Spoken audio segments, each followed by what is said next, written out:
Bien, una vez más, buenos días y que Dios le bendiga a cada uno.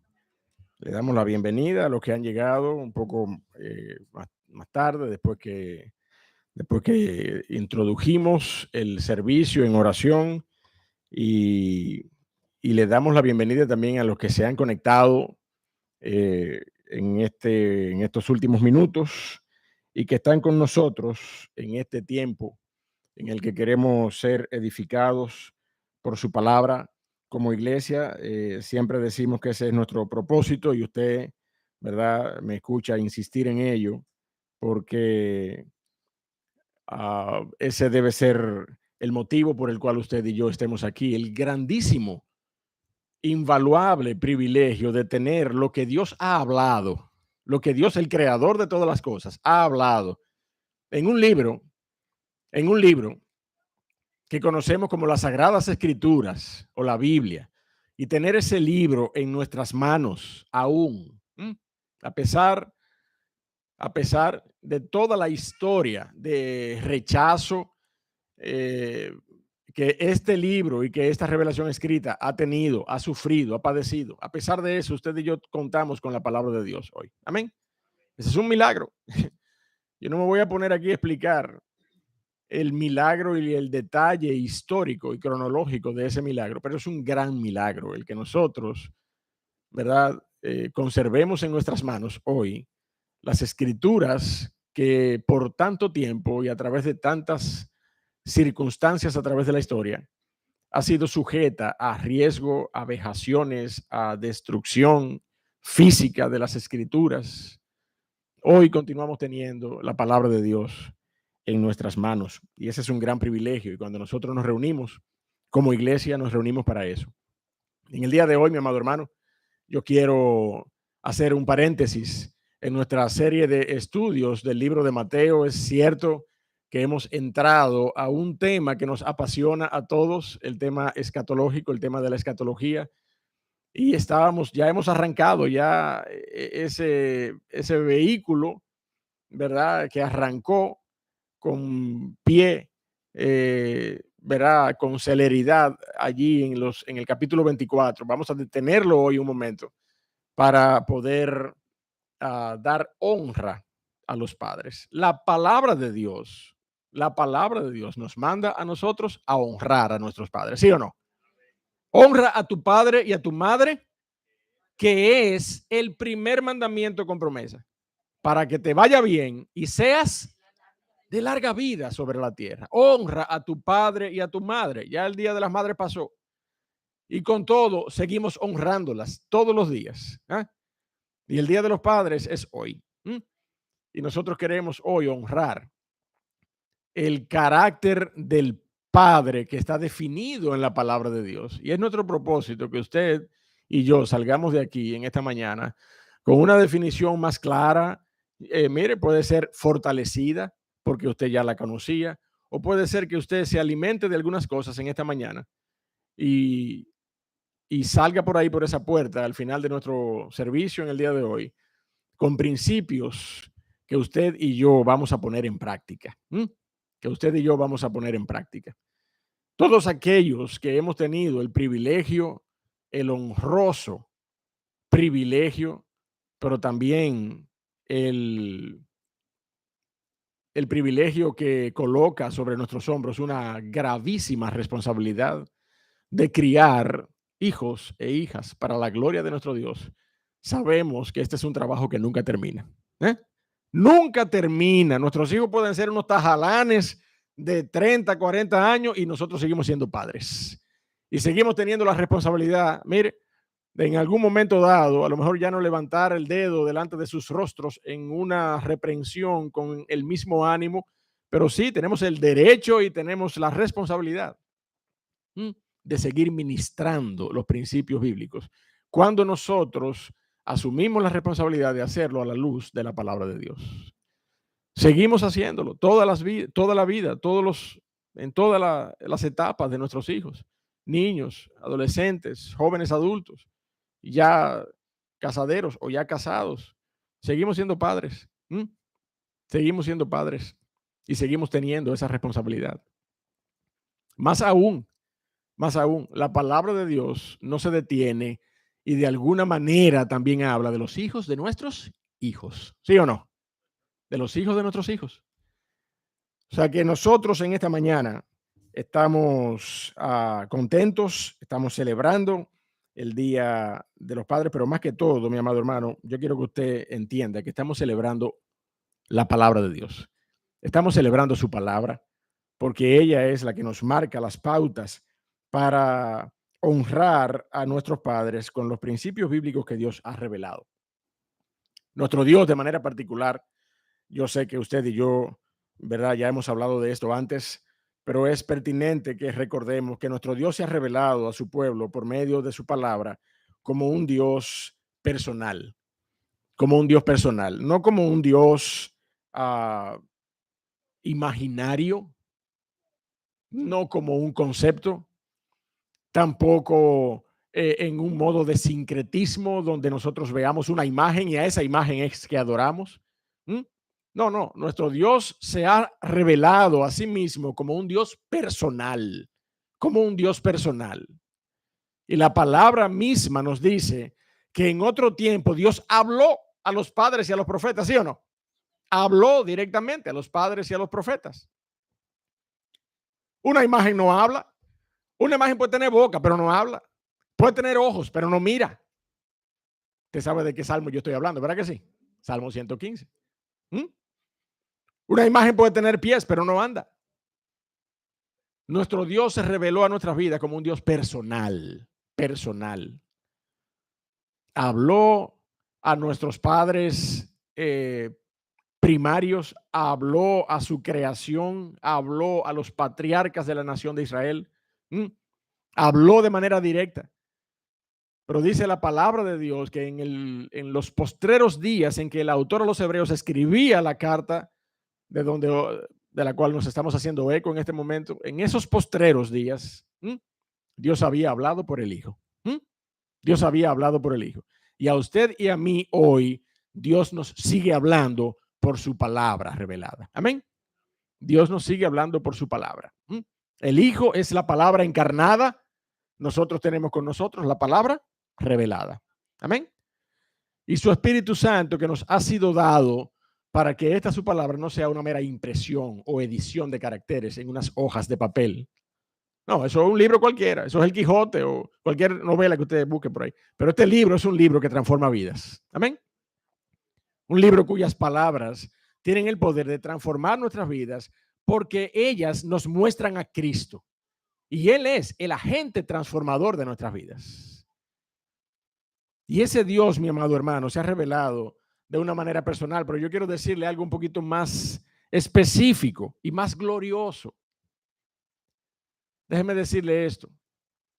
Dios es un Dios soberano. Dios es un Dios insondable. ¿Usted me entiende? ¿Cuántas veces no hemos dicho que la palabra de Dios tiene 66 libros? Desde Génesis hasta Apocalipsis. Ya se me cayó un lápiz por ahí. Desde Génesis hasta Apocalipsis. Es un libro, es un material, es un contenido finito. Finito. No hay más revelación escrita que estos 66 libros. Desde Génesis hasta Apocalipsis. Un libro finito que nos revela a un Dios infinito. ¿Usted está consciente de eso? Dios es más que lo que ha sido revelado en su palabra. Dios es infinitamente e insondablemente más que lo que ha sido revelado en su palabra. Ahora bien, lo que ha sido revelado en su palabra es suficiente para nuestras vidas. Dios ha revelado en su palabra lo que nosotros necesitábamos conocer de Él. Hay algunas cosas incluso que Él ha dicho, que Él ha referido en su palabra. Él ha referido en su palabra que Él no nos ha revelado. Y usted conoce esa cita, esa famosa porción, esa famosa cita de Deuteronomio 29, donde nosotros leemos que las cosas no reveladas pertenecen a Dios. Pero eso lo que quiere decir es que hay cosas no reveladas, ¿sí o no? Hay cosas no reveladas que no nos han sido reveladas a nosotros. Y hay otros datos que no nos han sido revelados y aún así han sido referidos por la palabra. El día y la hora de la venida del Señor ha sido referido en la palabra. Ha sido referido. Ha sido referido, pero no nos ha sido revelado, ¿verdad que no? No nos ha sido revelado. Entonces la palabra de Dios contiene la revelación suficiente para nuestras vidas, la que nosotros necesitamos. Pero Dios es más que esto, mi amado hermano. Dios es un Dios personal que se ha revelado para nuestras vidas de manera maravillosa y pudiendo Él, óigame bien, pudiendo Él, por esa característica insondable, exclusiva, soberana, pudiendo Él revelarse como un Dios así, distante, aislado y solemne, y por allá, mira, que nada más se le vea el fulgor a ese trono y que nosotros no sepamos más que lo que está escrito, más que lo que está escrito, y simplemente ¿cómo que se llama? Una descripción breve, como lo dicen los gringos, un brief del carácter de Dios así distante, óigame, y hasta con temor y asombro reverente viéramos esa figura descrita de nuestro Dios así distante. Mire, pudiendo Él revelarse así, porque tiene todas las características de un Dios soberano e insondable e inescrutable para revelarse de esa manera. Pudiendo hacerlo, la palabra de Dios nos dice que Él se ha revelado como un padre. Amén. Como un padre cercano, ¿sí o no? ¿Qué es un padre sino la figura más cercana que nosotros tenemos? Un padre, esa figura protectora, que nos dirige, que nos provee, que nos suple, que nos guarda, que nos aconseja. Un padre. Y ese, mi amado hermano, es el carácter que la palabra de Dios nos ha regalado. Es cierto que usted y yo sabemos, y el hermano Bernardo lo refería ahorita, que solamente a aquellos que le recibieron, ¿ah?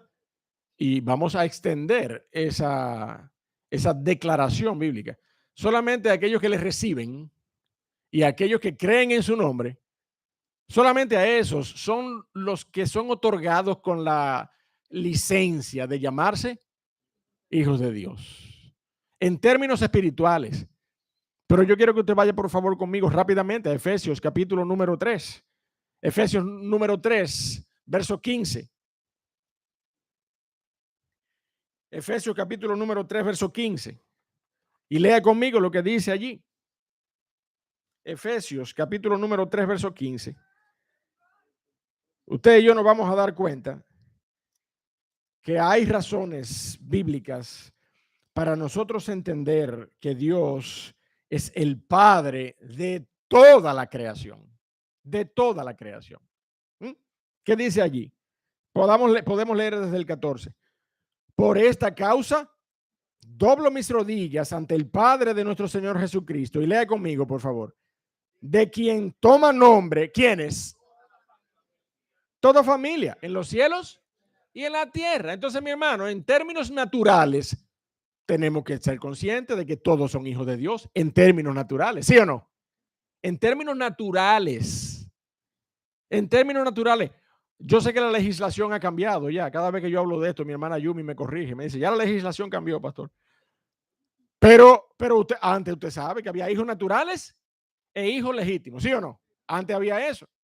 Sí, ya la legislación ha cambiado, está bien, pero traigo el concepto para que usted me entienda. Hijos naturales, toda la creación somos hijos naturales de Dios. ¿Usted está consciente de eso? Efesios 3:15. De él toma nombre toda familia en los cielos y en la tierra. Somos hijos de Dios en términos naturales. Lo que pasa es que yo necesito recordarte que la naturaleza humana cesa. Se acaba. Y si la paternidad de Dios sobre ti solamente es natural, en el momento en que llegue la muerte a tu vida presente, desde ese momento tú vas a dejar de tener una relación con ese Dios que solamente es padre tuyo naturalmente, en términos naturales. Y en términos espirituales, comenzará a tomar efecto la paternidad que hoy solamente se adquiere por medio de Cristo Jesús. ¿Se entendió eso? Hoy solamente somos hijos de Dios por medio de la fe en la persona de Cristo Jesús. Él fue dado, Él fue enviado.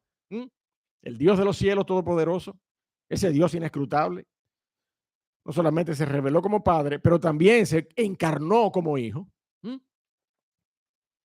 Y ese Dios creador fue a una cruz en la persona de su Hijo Jesucristo. Fue a una cruz para que tú y yo hoy podamos tener salvación y vida eterna si depositamos nuestra confianza en esa obra de la cruz. Si depositamos nuestra confianza en esa obra de la cruz. De manera que es importante que nosotros entendamos el concepto de paternidad, el concepto de paternidad. Por eso es que usted y yo no nos equivocaríamos. Óigame bien, usted y yo no nos equivocaríamos si nosotros, cuando escuchamos la expresión paternidad espiritual, simplemente nos recordamos de esto que yo acabo de explicar, de la paternidad que recibimos de Dios sobre nosotros hoy por medio de Cristo. No nos equivocaríamos cuando al escuchar el término o la expresión paternidad espiritual, inmediatamente venga a nuestra mente la idea de Dios siendo nuestro Padre espiritual por medio de la fe en la obra de Cristo Jesús.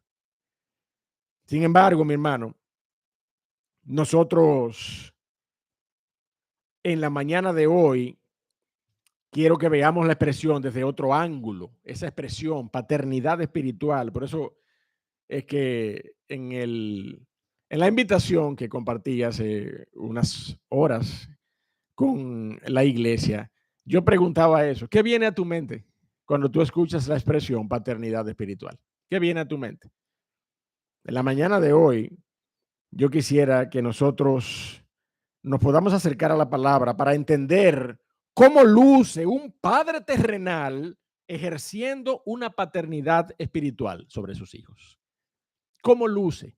¿Cuáles son esas características divinas, esas características de Dios que nos han sido enseñadas a través de la palabra o que han sido modeladas por Dios mismo y que el registro de ellas están en la palabra de Dios para que nosotros aprendamos la paternidad espiritual que debiéramos ejercer para que Dios sea glorificado y nuestras vidas puedan ser bendecidas? De manera que de esa forma también hemos titulado nuestro mensaje en esta mañana, la paternidad espiritual, en este alto que estamos haciendo para honrar la palabra de Dios en este día de los padres y ver cómo ella nos dibuja el carácter como un verdadero padre, como un verdadero padre. Mire, déjeme decirle, un verdadero hombre, ¿dónde que está definido? En la palabra de Dios, ¿sí o no? En la palabra de Dios. Una verdadera mujer de Dios, que le sirve a él y que se sujeta a su marido. ¿Dónde que está definido eso? En la palabra de Dios. Un verdadero hombre que trabaja, protege, provee y ama a su mujer. ¿Dónde que está definido? En la palabra de Dios. Entonces, un padre, de la misma manera, un padre que es condescendiente, que es compasivo, que es paciente, ¿dónde están todas esas características de un padre? En la palabra de Dios. Y esas características, mi hermano, déjeme decirle de antemano, no son características naturales. No son características naturales, son características espirituales. Son características de una paternidad espiritual. Y si usted está aquí en esta mañana y es padre, yo quisiera desafiarle a que usted abra sus oídos, porque usted y yo vamos a salir en esta mañana edificados por la palabra de Dios con estas características espirituales. Estas características espirituales. Hay características particulares de un padre que usted y yo con toda seguridad conocemos esa capacidad, como ya les referí, de proteger, de proveer, de dirigir, de todas esas características son naturales, naturales. Pero lo que usted y yo vamos a ver hoy en esta mañana son esas características que nos ayudan a definir una paternidad espiritual. Vamos a Lucas, por favor, Lucas capítulo 11, y allí vamos a partir de una porción bíblica que no va a ser la única que nos va a dirigir en esta mañana, por cuanto todo el contexto del consejo de Dios en las Escrituras nos va a ayudar, nos va a ser útil en esta mañana, pero yo quiero que partamos de Lucas 11, verso 11 al verso 13. para que nosotros podamos establecer un marco de referencia, un marco de equivalencia. La palabra de Dios nos da muchos marcos de equivalencia como referencia, pero este es uno de ellos, maravilloso. Quiero compartirlo como base en esta mañana para el inicio de nuestro sermón, la paternidad espiritual. Dice la palabra de Dios allí, Lucas 11, verso 11. ¿Qué padre de vosotros, si su hijo le pide pan, le dará una piedra? ¿O si pescado en lugar de pecado, le dará una serpiente? ¿O si le pide un huevo, le dará un escorpión? Pues si vosotros, oiga bien, si vosotros, siendo malos, sabéis dar buenas dádivas a vuestros hijos, ¿cuánto más vuestro Padre Celestial dará el Espíritu Santo a los que se lo pidan? Padre y Dios de la gloria, te damos gracias una vez más y te rogamos que en este momento tú asumas, oh Señor, te pedimos el control y la autoridad de tu palabra por medio de tu Espíritu Santo presente en nuestras vidas, en nuestros corazones.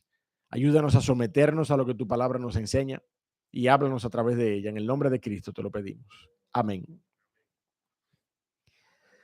Al revelarse como un Dios personal, mi amado hermano, yo quiero dejar claro que no hubo un esfuerzo o una intención, óigame, no hubo un esfuerzo o una intención particular de nuestro Dios al revelarse como un Dios personal, simplemente por el hecho de que nosotros somos personas. Y Él entonces hizo ese ajuste en su revelación para que nosotros podamos entenderle. No, mi hermano, esa visión que ha sido descrita en muchísimas acercamientos teológicos de la antropología. No es una visión teocéntrica, es una visión humanista, completamente humanista. Dios no hizo un esfuerzo en revelarse como persona porque nosotros somos personas. No, Dios nos creó a su imagen y semejanza. Entonces, ¿quién es persona primero? Dios. Dios es primero persona y luego nosotros somos personas. ¿Sí o no? Esa es la visión cristocéntrica, teocéntrica, bíblica que usted y yo debemos entender. Usted no, ¿quién ha oído aquí de René Descartes? ¿Quién ha oído por referencia? René Descartes, el padre del racionalismo. ¿Ah? René Descartes. ¿Usted ha oído la expresión pienso, luego existo? ¿Usted ha oído esa expresión? ¿Ah? Pienso, en consecuencia, existo. Bueno, pues mire, es casi así mismo. Dios, luego persona. Así es la creación de nuestro Dios. Así es la creación de nuestro Dios. Dios en su eternidad no era una luz. No, Dios en su eternidad era una persona divina. Y fuimos creados a su imagen y semejanza. Y por tanto, nosotros somos personas. Somos personas, tenemos un carácter personal y ese carácter personal está salpicado por las características de nuestro Dios. Esa es la conclusión bíblica que nosotros debemos sostener cuando leemos los primeros capítulos del Génesis y cuando leemos toda la Biblia y vemos, sobre todo en el libro de los Salmos, ese libro tan emocional que nos ha dejado Dios para ver reveladas nuestras propias características anímicas en esa revelación maravillosa de nuestro Dios. De manera, mi amado hermano, que nosotros somos personas porque Él es un Dios personal, no al revés. Dios no es un Dios personal porque nosotros somos personas, no. Nosotros somos personas porque nuestro Dios es un Dios personal. Y en ese mismo sentido, mi amado hermano, el hombre es padre porque Dios es padre. El hombre es padre porque Dios es padre. Desde la eternidad, el hombre no desarrolló el modelo paternal y luego Dios, para ser entendido en su ejercicio y esfuerzo de revelación, se reveló como un padre, porque ¿sabe qué? Ya ellos saben lo que es un padre, porque ellos desarrollaron el modelo paternal. No, no es así. Dios es padre desde la eternidad. Y por eso nosotros sabemos lo que es ser un padre, porque Dios ha revelado su paternidad en su palabra. Yo no sé si me están entendiendo. Dios de manera primaria es persona y es padre, y así se ha revelado. Y nosotros en consecuencia sostenemos y somos capaces de manifestar esas características en nuestras vidas. La paternidad, el rol y la función de padres no la ejerce ni la manifiesta Dios porque nosotros desarrollamos ese rol y por tanto su intención al revelarse como padre es que podamos entenderle a Él. No, sino que somos padres porque nuestro Dios es el Padre y por tanto, mi amado hermano, si hay unas características mínimas suficientes, como nosotros solemos decir, características mínimas suficientes que definen a un Padre terrenal, esas características debemos encontrarlas en el mismo Dios, en el Dios eterno que se ha revelado a nosotros a través de su palabra. En la definición de su característica como Padre celestial es que descansa la definición de Padre terrenal para el hombre. ¿Cuál entonces, mi amado hermano? Es una pregunta que nosotros podemos hacer en este momento. ¿Cuál es entonces esa paternidad espiritual de la que hablamos en nuestro bosquejo en esta mañana? Es esa que nos permite ser padres imitadores de Dios en el ejercicio de nuestra paternidad. Es ese rol, ese perfil que nos permite ser imitadores de Dios en el ejercicio de nuestra paternidad. Es ejercer el rol de padres desde una cosmovisión bíblica y cristocéntrica, en vez de sostener una visión carnal o humanista de la crianza de nuestros hijos. Y aunque es por medio de Cristo, reitero, que usted y yo disfrutamos siendo objetos de la paternidad espiritual de Dios sobre nosotros, las características de la paternidad espiritual a la que nos referimos no tienen un fundamento cristiano. Entiéndame bien, ya lo he dicho antes con respecto al matrimonio. El matrimonio no tiene un fundamento cristiano, tiene un fundamento divino. La paternidad tampoco tiene un fundamento cristiano, tiene un fundamento divino. En el Edén, antes de que Cristo se manifestara, ya Dios había establecido el matrimonio, ¿sí o no? Y la paternidad en todo su contenido y en todo su sentido esencial, la paternidad está definida en todas sus características, mucho antes de que el Hijo se manifestara. Por eso es que usted ve hoy hombres no creyentes que no han venido a los pies de la cruz en arrepentimiento y fe, y aún así pueden ser buenos padres, ¿sí o no? Aún así son padres proveedores, aún así son padres protectores, padres que instruyen, padres presentes, que están allí y dirigen a sus hijos. En nuestros términos humanos, eso es un buen padre, aunque usted y yo querramos ponerles unas comillas allí. Por lo menos comparativamente con lo que también sabemos ver en medio de nuestra sociedad. Padres ausentes, padres que no le importa absolutamente nada de lo que está haciendo su hijo. Si nosotros vemos la otra cara de la moneda, podemos decir, bueno, él es un buen padre. Él no es creyente, pero es un buen padre. ¿Por qué? Porque no tiene nada que ver con la convicción de fe en la persona de Cristo, el ejercicio de la paternidad natural. El ejercicio de la paternidad natural no tiene nada que ver con la convicción de la fe en Cristo. Dios ha escrito de todas maneras su ley en nuestros corazones. Dios ha escrito su ley en nuestro corazón y nosotros con ese ejercicio natural de nuestro Dios en la definición del ser humano, sabemos hoy lo que es bueno y lo que es malo, ¿o no? Entonces, por esa misma causa, nosotros podemos ser, pudiéramos ser, muchos de nosotros, yo me imagino que prácticamente todos los que estamos aquí, hemos sido padres y no hemos estado en Cristo Jesús. Y aún así hacíamos el mejor esfuerzo por ser los mejores padres posibles. Padres presentes, padres protectores, padres ayudadores, padres tiernos, padres compasivos. Todo eso, padres que suplen. Padres que se quitan la comida de la boca para dársela a sus hijos. Literalmente. Yo espero que usted no le dé asco eso. Pero eso es así. Ay, ay, ay, papi, dame un ching. Sí, está bien, toma. Esa es la paternidad, que en términos naturales usted puede ver y dice, ay, ay, qué buen padre. Él es creyente, no, él no es creyente, pero qué buen padre. ¿Por qué? De nuevo, porque el ejercicio de la paternidad natural no tiene que ver con la convicción de fe en Cristo. Ahora, en esta mañana nosotros vamos a hablar no de la paternidad natural, vamos a hablar de la paternidad espiritual. Y eso es lo que yo quiero que veamos. Porque yo le voy a decir lo siguiente, y usted sabe que es así, se ha dicho en demasía, pero yo he querido extenderlo un poco. Padre no es el que procrea, ¿verdad que no? El que procrear por procrear biológicamente no te hace un padre. No, padre, oímos por ahí constantemente, es el que cría con principios, el que está presente, el que se desprende, el que se sacrifica, el que acompaña y camina con su hijo, hasta un momento, ¿verdad?, en que ya lo ha levantado. Ese es el padre, pero yo le voy a decir algo. Todavía ese no es el padre de valor que la palabra de Dios nos define.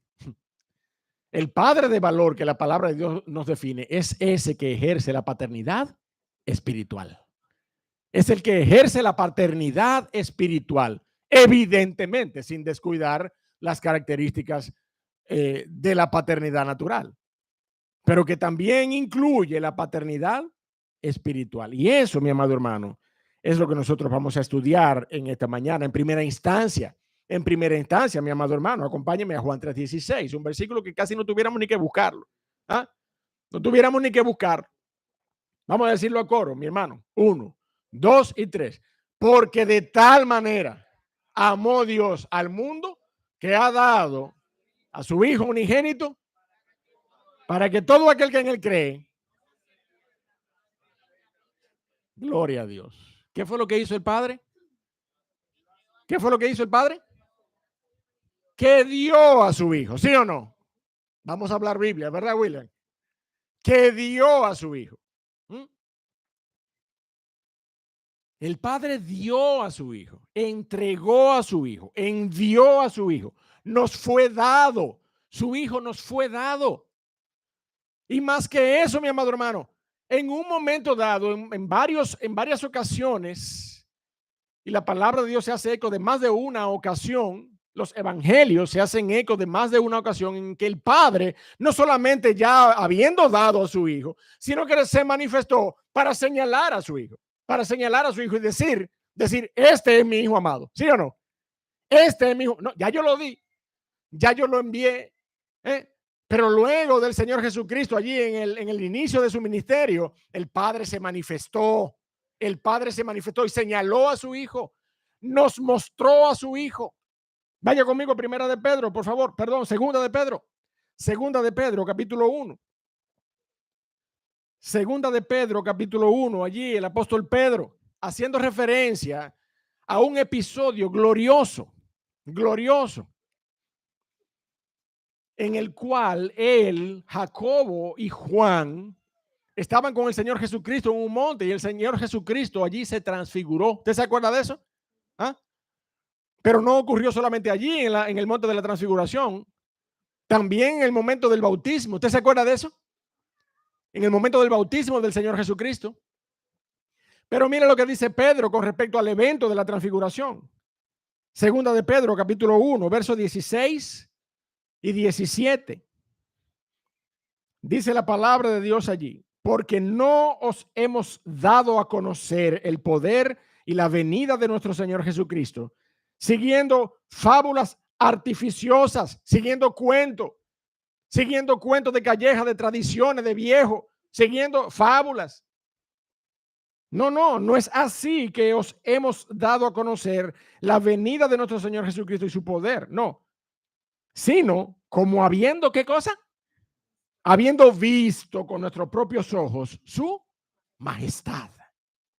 Habiendo visto con nuestros propios ojos su majestad. Y por eso usted y yo sabemos que ese episodio no fue el del bautismo. Porque en el episodio del bautismo nosotros entendemos que el Señor Jesucristo estaba allí como hombre, sin ninguna majestad manifiesta. solamente como hombre. Pero en el monte de la transfiguración, ¿qué dice la Biblia? El Señor Jesucristo brillaba y su ropa, mire, como la nieve y sus ojos de fuego. Entonces dice Pedro, y vimos con nuestros propios ojos su majestad. Y mira el verso 17 conmigo, mi amado. Pues cuando él recibió de Dios Padre honra y gloria, le fue enviada desde la magnífica gloria una voz que decía, ¿qué decía?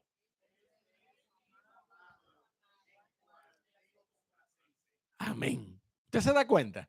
El Señor, Dios de los cielos, envió a su Hijo y después de haberlo enviado, mire, nos lo mostró y enfatizó su presencia en medio nuestro y pero también su designación divina como el único en el cual Dios tiene complacencia. Este es, no, es que no me hablen de más nada. Este es mi Hijo amado en el cual yo tengo complacencia. Entonces, mi hermano, una característica que nosotros vemos de nuestro Dios es esa. Dios envió al Hijo y Dios señaló a su Hijo. Usted y yo como padres terrenales estamos llamados a hacer lo mismo que el Padre Celestial. Mostrarles a Cristo a nuestros hijos. Amén. Eso es lo que como padres tenemos que hacer de la misma manera.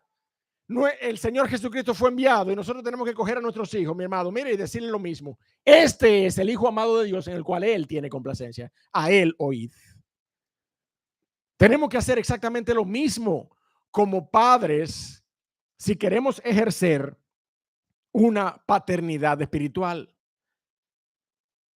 Usted y yo somos los llamados a ser los pastores de nuestras familias. Si usted no es pastor de una iglesia por cualquier razón en la historia o en su vida, no importa, usted está llamado a ser el pastor de su casa. Usted está llamado a ser el pastor de su hogar, el pastor de su familia, el pastor de su esposa, el pastor de sus hijos. Usted está llamado a eso. Y no es menos privilegio. No es menos privilegio. Yo soy el autorizado por Dios para ser el pastor de mi casa. Yo que soy el cabeza de familia. Yo. Y cada padre tiene que asumir esa relevancia de autoridad que le ha sido dada para entender que él es el pastor de su hogar. Él es el pastor de su hogar.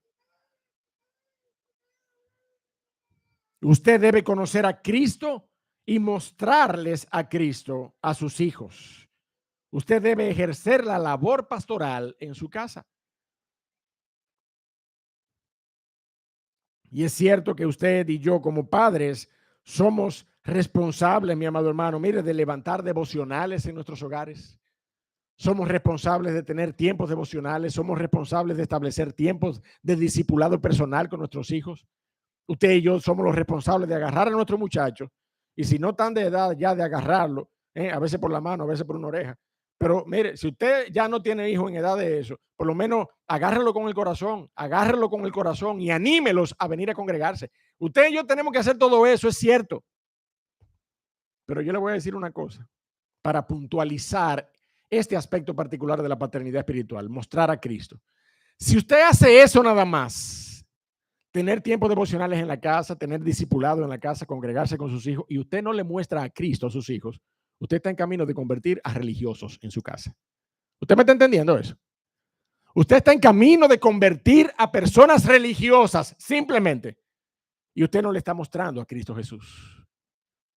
Porque el compromiso no es cristianizar a nuestros hijos. El compromiso es que ellos vean a Cristo, que es diferente. Cristianizar a una comunidad, a un grupo de personas, a una nación completa. Mire, de eso se trató en alguna medida la reforma del siglo XVI. Una reforma magisterial que entendía que una ciudad completa, una nación completa, ya no pertenecía a la hegemonía romana, no, ahora es protestante, todo el mundo, de sopetón, sin verificar una convicción individual, que es lo que la palabra de Dios requiere. Entonces usted y yo tenemos 5 muchachos, 4, 3, 2 en la casa, 7 muchachos, ¿cuántos son? No sé. Pero usted tiene la obligación demostrarles a Cristo a cada uno de ellos. Tú eres pecador, tú eres pecadora. Tú sabes eso, mamita, ¿verdad? Tú sabes eso, papito, ¿verdad? Tú eres pecador. Hay una condición eterna que pesa sobre el pecador. Y tú le explicas las situaciones y las consecuencias eternas de la condición de pecador que ese niño tiene. Pero tú también tienes la respuesta en su palabra para mostrarle a Cristo. Pero hay una respuesta, papi. En Cristo Jesús hay salvación. Y tú se lo dices a tus hijos. Esa es tu responsabilidad y esa es la mía. Y tú le muestras versículos como esos. Él dijo, yo soy el camino y la verdad y la vida. Nadie llega a Dios, papito. Nadie llega a Dios sino por Cristo. Y tú se lo dices, esa es tu responsabilidad.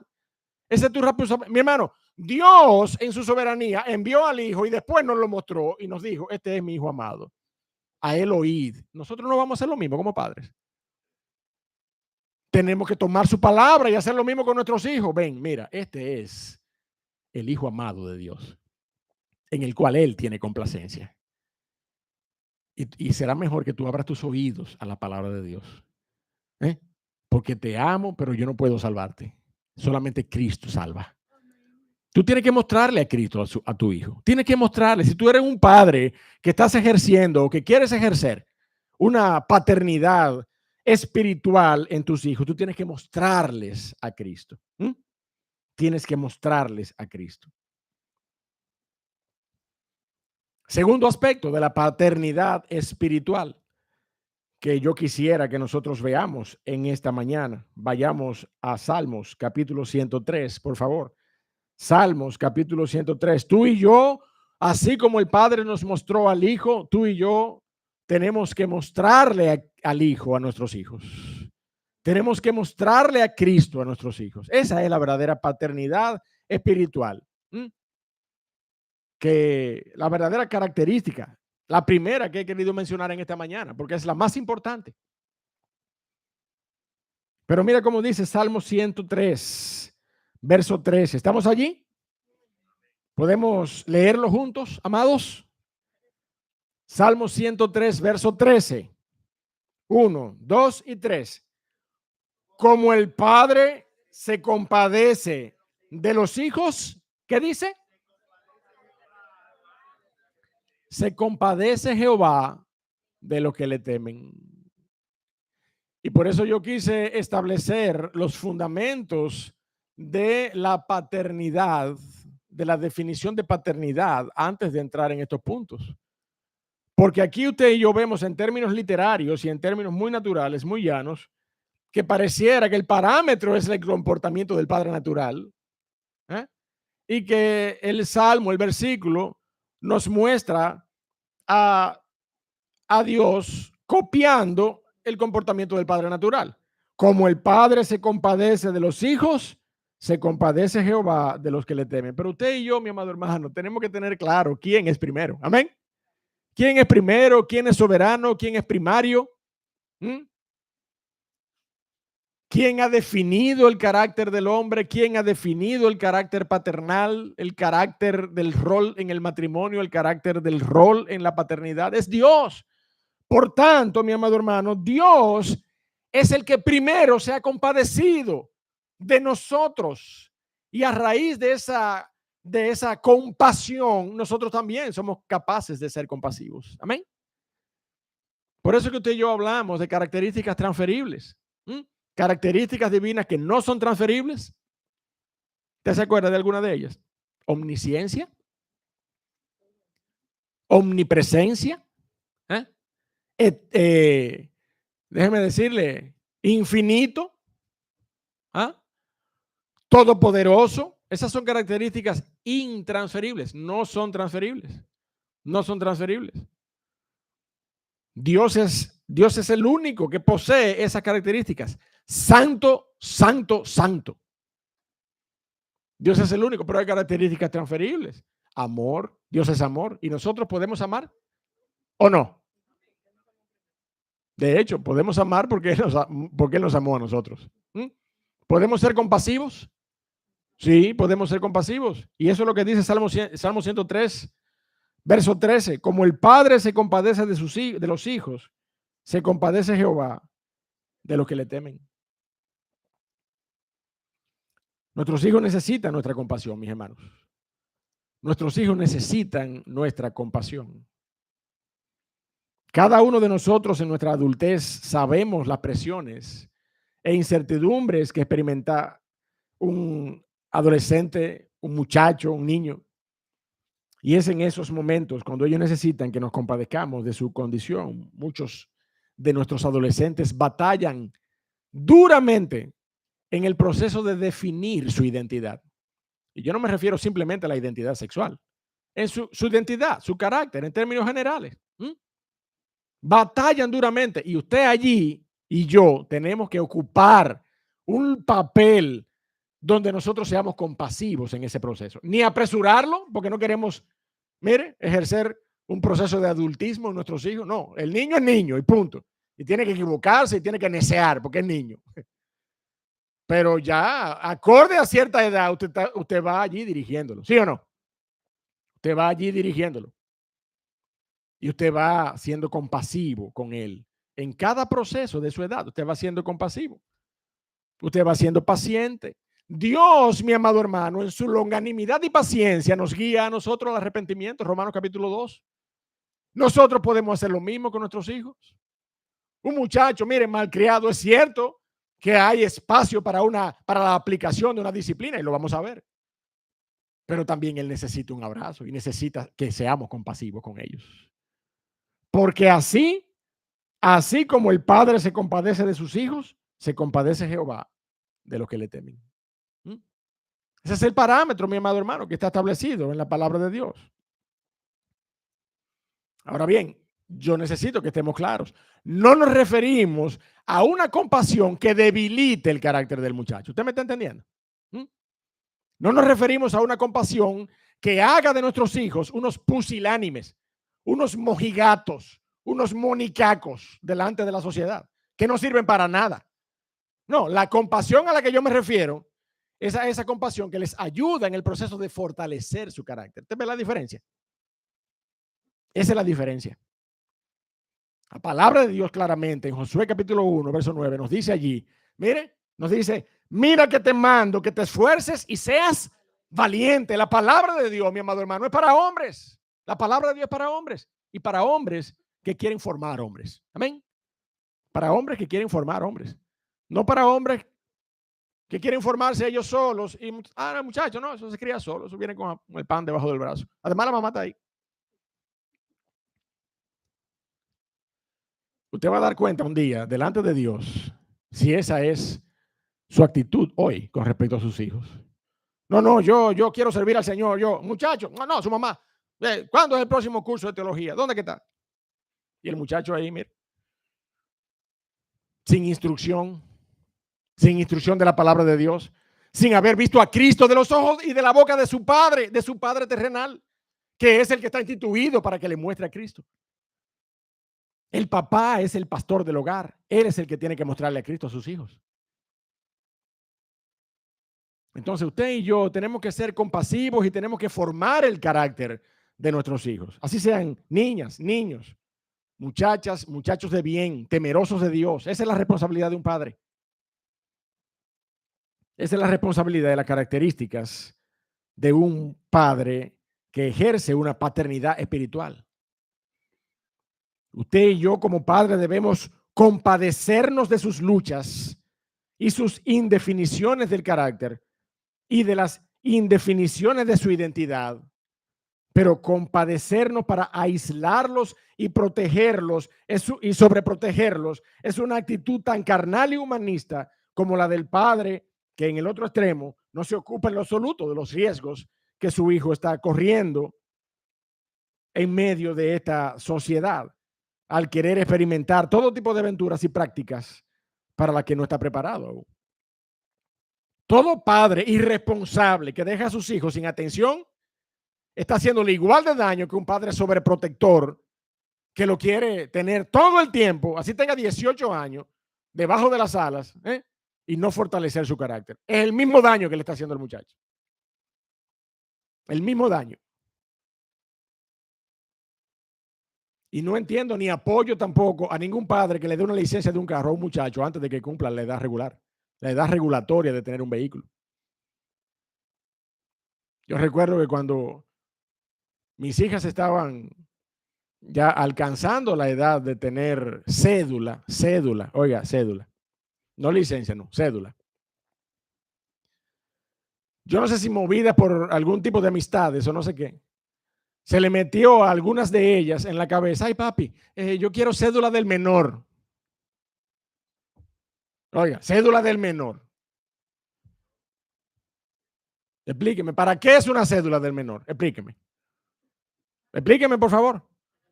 Para hacer antes de tiempo lo que no debiera estar haciendo. Para eso es una cédula del menor. Eso es todo. Espere la edad que está establecida por consenso en la Constitución para que ese muchacho tenga un documento oficial. Y deje de estar pagando el impuesto al gobierno antes de tiempo. Ah, una cédula del menor. No, deje tranquila. Usted va a tener una cédula cuando usted cumpla su edad. Punto.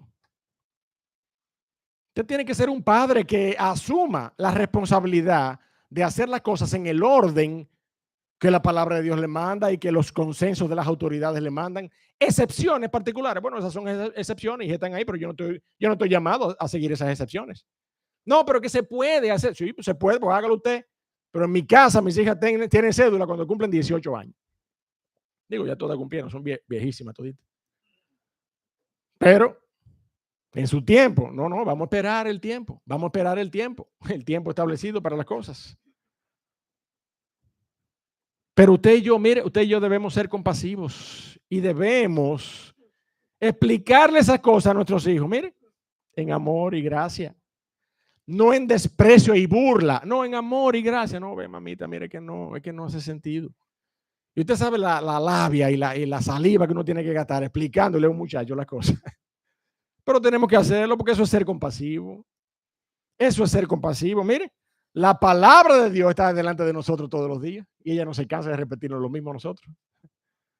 Y nosotros sí somos desobedientes e infieles. Y la palabra de Dios sigue teniendo compasión de nosotros. De la misma manera, nosotros tenemos que ser padres compasivos. Nosotros no nos manejamos en los extremos, mi amado hermano. Nosotros hablamos de forjar el carácter de nuestros hijos, permitiendo su desarrollo, pero compadeciéndonos de su alma. La mejor manera de compadecernos es fortaleciendo su identidad en Cristo Jesús. Amén. Vaya conmigo a Colosenses, por favor. Colosenses, capítulo número 2.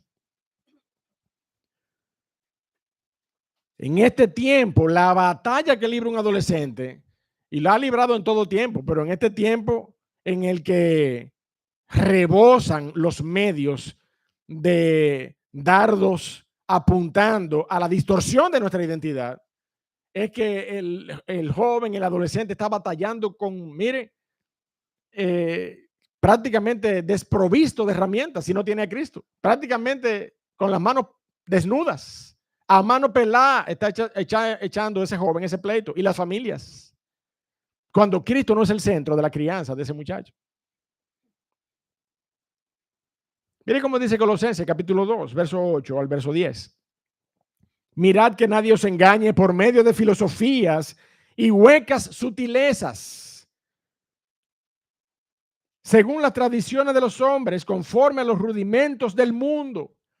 Tanto disparate y tantas ideologías que hoy se predican y se presentan como verdades.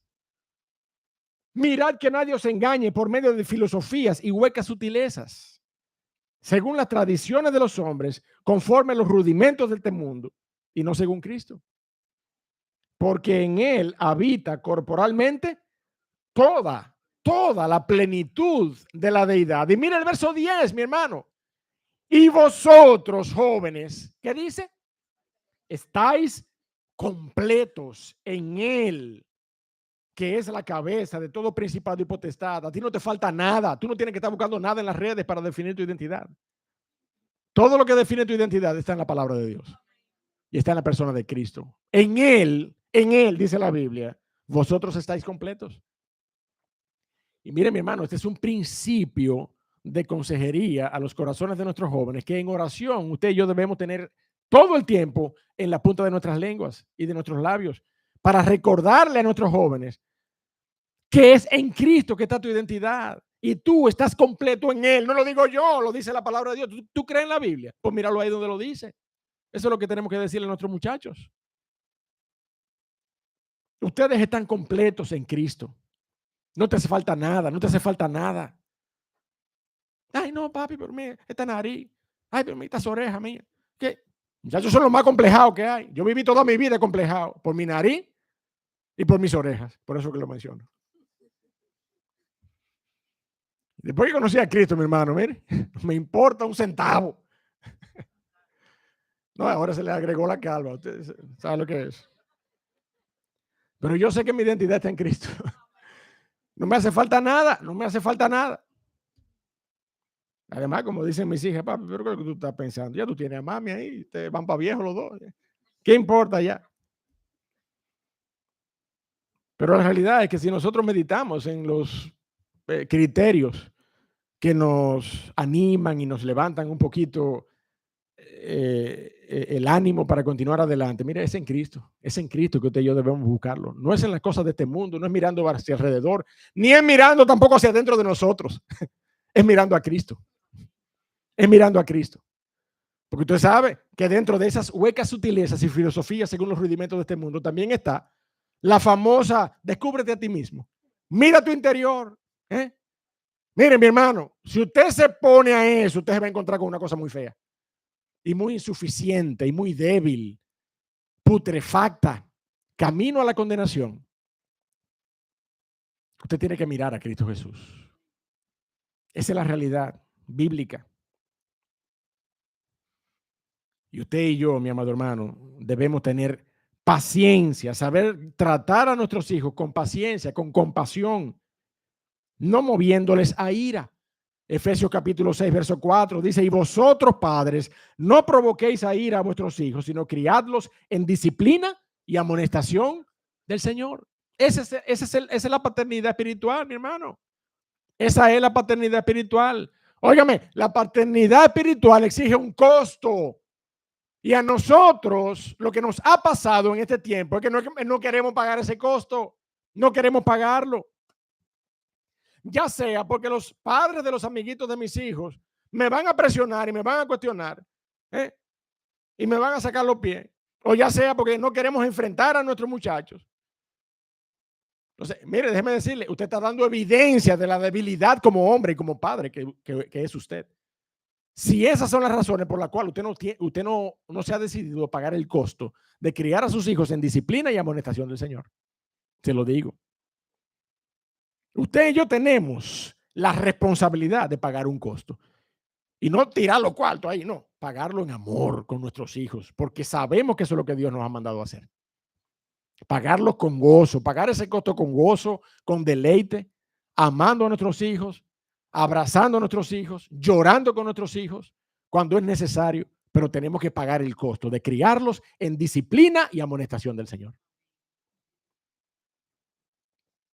Finalmente, mi hermano, finalmente, un padre espiritual, la paternidad espiritual muestra a Cristo, la paternidad espiritual se compadece de sus hijos y finalmente la paternidad espiritual, como refería hace un momento, mire, no se le aprieta el puño ni el pecho para disciplinar a sus hijos.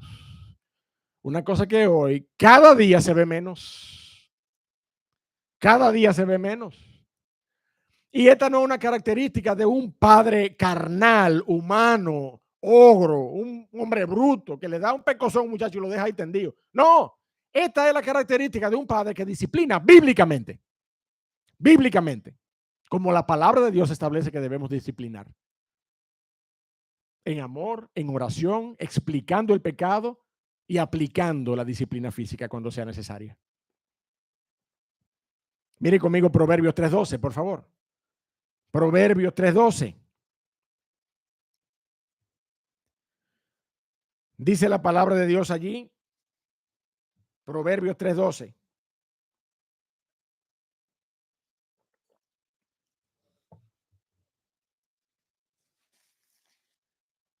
¿Están conmigo?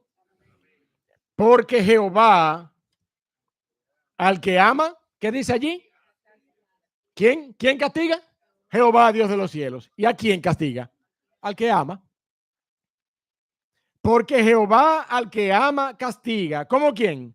Como el padre al hijo a quien quiere.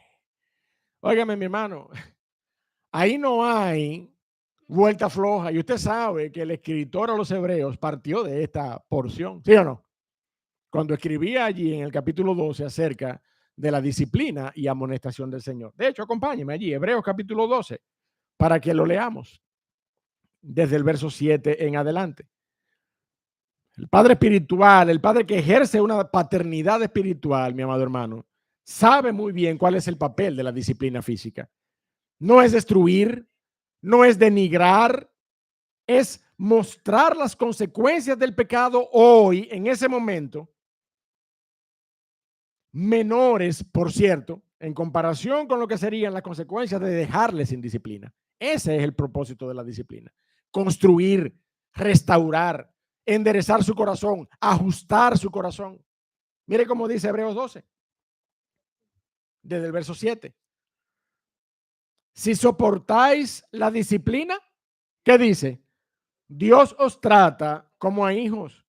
Porque ¿qué hijo es aquel a quien su padre no disciplina? ¿Qué hijo es ese? Pero si se os deja sin disciplina, de la cual todos han sido participantes, entonces no sois hijos. ¿Sois qué? Bastardos, dice la Biblia. Por otra parte, verso 9, tuvimos a nuestros padres terrenales que nos disciplinaban y nosotros los venerábamos. Esa vieja sabía darme unos fuetazos. Pero mi mamá es una santa. Las venerábamos, dice la Biblia. Tuvimos a nuestros padres terrenales que nos disciplinaban y los venerábamos. ¿Por qué entonces no obedeceremos mucho mejor al Padre de los Espíritus y viviremos? Y aquellos, nuestros padres terrenales, ciertamente por pocos días nos disciplinaban como a ellos les parecía. Pero nuestro Padre Celestial, para lo que es provechoso, para que participemos de su santidad. Es verdad que ninguna disciplina al presente parece ser causa de gozo, sino de tristeza. Pero después, ¿qué dice la Biblia? Da fruto apacible de justicia a los que en ella han sido ejercitados. La disciplina es bíblica, mi amado hermano. La disciplina es bíblica. Y aquí yo tengo una hija que está estudiando psicología y a esa yo le digo, mira, la disciplina es bíblica. Fórmate en teología para que también puedas ejercer una práctica de psicología que sea integral con la palabra de Dios y que no te veas tú en un círculo profesional donde desprecien la disciplina bíblica. Ay, me van a dañar el muchacho. Me van a dañar el muchacho. Ay, que el muchacho no se le da. Mire, mi hermano, por ahí anda un infame anteproyecto de ley del CONANI que se llama Ley de Crianza Positiva. Oiga, Ley de Crianza Positiva, disciplina sin castigo físico y trato humillante en contra de niños, niñas y adolescentes. Qué bonito. Una partida de hombres impíos y corruptos queriendo marcar pauta para lo que Dios ya habló acerca de mis hijos. ¿Usted me está entendiendo cómo es? Una barza de hombres y mujeres impíos que no conocen a Dios, queriendo establecer y normatizar lo que Dios ya ha dicho que yo tengo que hacer con mi muchacho. Entonces, déjeme decirle, el Estado no es dueño de los hijos. Usted y yo, que tenemos muchachos, somos los dueños de nuestros hijos. No es el Estado que va a decir qué es lo que yo tengo que hacer con mis hijos. Es la palabra de Dios que va a decir lo que yo tengo que hacer con mis hijos. Y ella lo ha dicho y por eso estamos aquí en esta mañana diciendo qué es lo que usted y yo como padres espirituales tenemos que hacer. Tenemos que mostrarles a Cristo. Tenemos que ser compasivos con ellos. Tenemos que dirigirles. Tenemos que ayudarles. Pero yo no estoy mencionando las características de la paternidad natural. Yo quiero dejar eso claro. Esa dirección, ese apoyo, ese acompañamiento, esa defensa, eso es el padre natural. El padre natural hace eso. El padre natural hace eso. Pero yo estoy hablando de la paternidad espiritual. Usted debe mostrarle a Cristo. Usted debe ser compasivo y usted debe disciplinar a sus hijos cuando sea necesario. Eso es lo que la palabra de Dios dice, que el padre espiritual hace. Eso es lo que la palabra de Dios dice que hace. Y déjeme decirle, cuando usted deposita fe en la palabra de Dios y en lo que ella dice que debe hacerse, su hijo no será destruido. La palabra de Dios tiene promesa en ese sentido. Acompáñenme para que lo veamos. Proverbio 23, por favor. Proverbio 23, por favor. La disciplina es restaurar y recuperar el alma apartada de la instrucción. Y no hay disciplina bíblicamente aplicada que mate a un muchacho. Proverbio 23, verso 13. Dice allí, no rehúses corregir al muchacho, porque si lo castiga con vara, ¿qué dice? No morirá, olvídate de eso. Olvídate de eso. Lo que le puede pasar a un colorado ahí ya y se va ahorita como iba por un o con un poquito de agua, si es que fuiste muy recio. Un poquito de mentol. Pero nada que lo destruya hasta la muerte. Eso no es verdad. Si lo haces bíblicamente. Porque es cierto que hay padres que en su paternidad natural, ¿usted me está entendiendo lo que yo estoy diciendo? No en la espiritual, no, en su paternidad natural disciplinan desproporcionadamente y afectan la integridad física de sus hijos. No de eso que estamos hablando. Y ojo, que estas leyes no aportan nada nuevo. Ya hay leyes que regulen eso, lo que pasa es que nadie quiere hacer nada. Pero la paternidad espiritual aplica la disciplina bíblica y hay bendición. Y hay bendición. No rehúse corregir al muchacho porque si lo castiga con vara no morirá. Verso 14, ¿qué dice?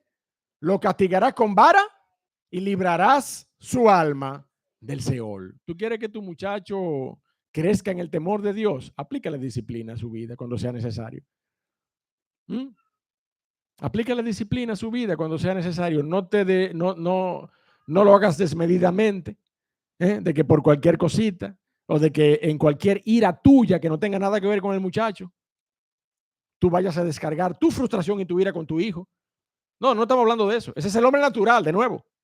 Estamos hablando del hombre espiritual, del padre espiritual, del hombre que ejerce una paternidad espiritual, que se somete él primero al Espíritu de Dios antes de darle una disciplina a su muchacho. Y ora a él antes de darle una disciplina a su muchacho. Pero si hay que dársela, hay que dársela. Eso es lo que dice la palabra de Dios. Conclusión, mi amado hermano. Conclusión. Usted y yo, como padres naturales, debemos proveer para nuestros hijos, debemos protegerles, debemos instruirles y dirigirles. Y todas esas cosas debemos hacerlas como padres naturales que somos. Nadie nos ha enseñado posiblemente, pero Dios ha escrito su ley en nuestros corazones. Pero, mi amado hermano, eso es un padre natural. Y cualquiera puede ser, de nuevo, un progenitor. Y hoy nosotros queremos también dejar establecido que cualquiera puede ser un padre natural. Cualquiera puede ser un padre natural. Pero un padre que asuma la responsabilidad de mostrar a Cristo a sus hijos, de tener compasión y paciencia para con sus hijos y ser capaz de corregir y disciplinar bíblicamente a sus hijos, ese es un padre espiritual y la bendición no se hará esperar. La bendición estará presente en su casa para la gloria de nuestro Dios. Si tú estás aquí en esta mañana y tú eres un padre que no conoces de Cristo, nuestra invitación sigue siendo, ven a los pies de la cruz, porque es la única manera en que tú puedas conocer a ese Cristo que luego tú le vas a mostrar a tus hijos. Es la única manera en que tú te llenes, te satures de la persona de Cristo en tu corazón para que luego puedas enseñar a tu hijo a temer a Jehová por medio de una sujeción a la persona de Cristo Jesús. Vamos a orar.